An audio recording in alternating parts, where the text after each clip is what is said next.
This is what I call the Ode to an Ancient Mariner, with apologies to Samuel Coleridge. He is an ancient mariner, and he maketh 3 of 3. Now the oldest swimmer, who has braved the coldest sea. Unfazed by frigid water, he glides through foam and chop. Half man, half fish, a creature whose stroke knows start, not stop. Manhattan begins a trilogy of swims that freeze the soul, circumnavigating the Big Apple, where rivers take their toll. Up the east to Hell's Gate, the Harlem then awaits. Many will give up there, but this was not his fate. He finally met the Hudson, pulling him out to sea, but he reached his destination upon New York's Battery. Then east to west he travels, another ocean he will test.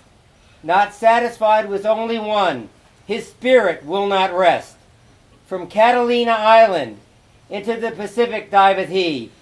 Through sharks and rolling waves, he heads to Los Angeles. A midnight start in darkness avoids the ships and winds, and limits all perception, but inner strength begins.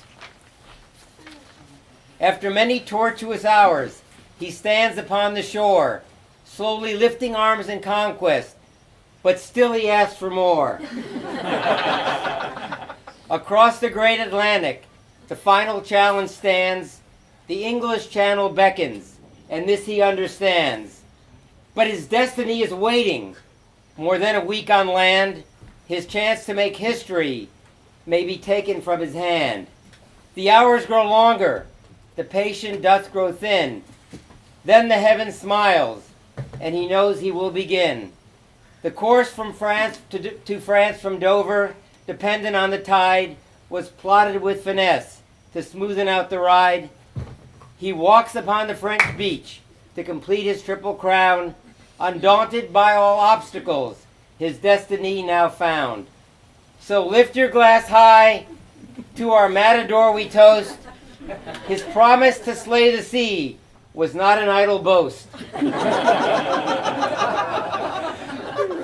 May history regard him more than just a mere footnote. His feats we will remember, which is why these verses wrote.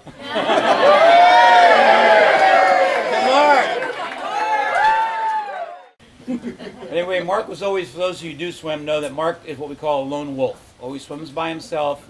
Whenever we go have our team workouts, he's always on the side, never wanted to be with us, never wanted to do any workouts with anybody but himself, the lone wolf. So finally, I think Sunshine, where's Sunshine? Mike Hofstetter. Sunshine talked him into joining us one day and said, you could just do a couple of swims with us.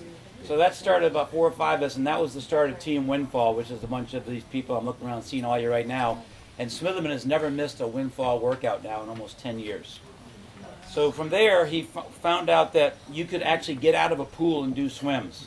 So he didn't know that. So Joe Lane, thanks to him, Joe Lane says, let's go swim a charity swim for the lifeguards. We're going to do 1 mile swim on the ocean. And he goes, is it close to shore? How are we going to do this? So this is a true story. I told him it's only a mile swim, and that they line up all these lane ropes. They tile these lane ropes all the way down, and you swim along the lane rope, and he goes, you're kidding me.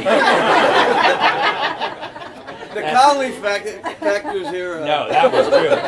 So anyway, he did obviously very well in that. So then we took him down from the 2.4 mile swim, the Hurricane Man, did very well there, and then said these are sissy swims.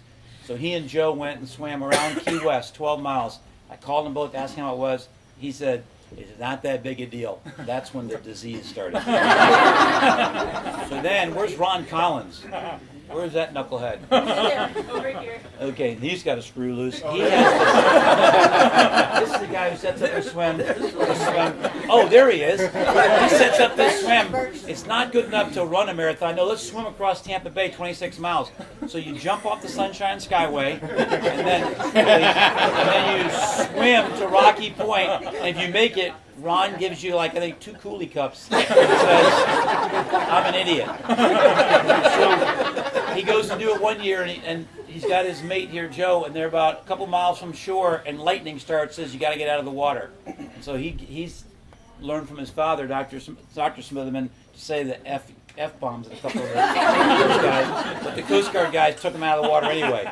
So he trains, goes back, and does it again, 26 miles across the bay. Ask him how that was. Wasn't a big deal. Then he goes and does this Manhattan swim. Not a big deal. Until he saw Marcia's charge cards and all those. That throttled him. And then he goes out there, as you know, to California, had a great swim in California, and then you know the history from there. Goes to Ireland, gets shit-faced, learns how to swim 50-degree water. Right? And then after that training, swim in Ireland, then he said, I can swim the channel. So he went and swam the channel. So I'm going to finish this with Phil Doganero, who's a great friend of almost everybody in this room, always said something about Mark Smitherman. He goes, Phil said that he and I were a mile wide. We knew a lot about a lot of things, but we were only an inch deep on any of it. Okay? Which is pretty true. And Mark knows very little about very much, but what he knows about is very, very deep. Okay? And that's a compliment.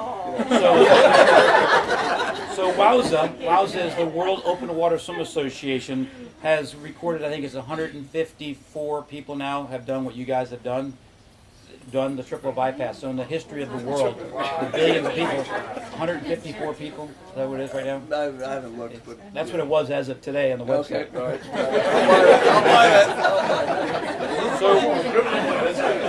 So what Phil Doganero has said many times, I wrote down, is that Magoo, which is what we call him, because normally has those Magoo glasses. Magoo is the most single-minded and focused man in the world, and when he sets his mind to a goal, it will be accomplished. So to Phil Doganero's honor, to you. Yeah. And thank you to the Phillips for hosting us tonight. So now you know why John and I get along so well. We were totally opposite, but we love each other. So Dinner is served. And now dinner is served inside. You have to award him with the certificate of the Grand Slam.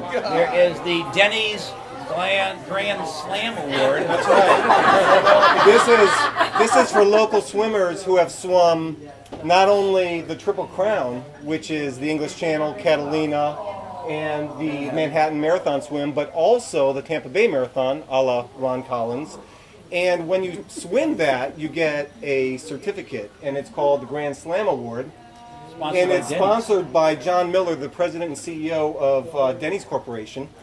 And the Denny's, Do you get a discount at breakfast?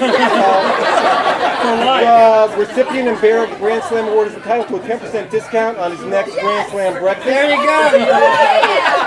Any participating Denny's? Participating Denny's are unknown at this time. However, having said that, though, this award is presented on this 14th day of November 2015 to Dr. Mark Denny Smitherman, change of middle name, for completing the coveted Grand Slam of swimming. The recipient successfully completed 4 of the most grueling ultra-marathon swims known to man and displayed courage, stamina, and patience while enduring extreme physical hardship. This was done while swimming in rough, frigid waters, teeming with dangerous marine life that lurk in murky depths of the ocean. Those swims include listed swims, and then yada yada yada, you know. Does it mention the tight Speedo? They are 24, 28, 20, and 21 miles, if anybody wants to know, and they have the times right here if you'd like to know. And of course, once again, 10% off on his next Grand Slam breakfast. And with the caveat that all distances are as the crow flies, because Dr. Mark Denny Smitherman cannot swim in a straight line unless drafting off of Serbo Signani. In other words, he swam longer than was necessary. Congratulations. Thank you, sir. Yeah.